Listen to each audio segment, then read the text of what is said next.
Un dels principals compromisos del PSC amb la ciutadania a les anteriors eleccions municipals va ser el de naturalitzar la ciutat i crear 50 noves hectàrees de parcs. És evident que no ho ha complert, però a més cal que ens fem una reflexió. Qui és el responsable de tenir la ciutat plena d'espais d'ús com aquest?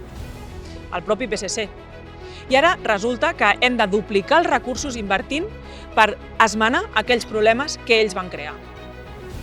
Nosaltres ens comprometem a pensar la ciutat en una altra clau, en una clau verda, plena de refugis climàtics, plena d'arbres, fugint de les places dures com aquestes.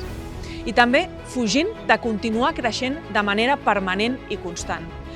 El que cal és tenir cura dels barris que ja existeixen, farcir-los d'arbres, de jardineria, d'espais on puguin gaudir de l'entorn que tenen en el seu propi barri.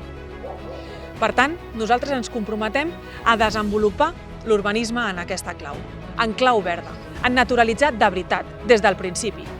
Fem-ho!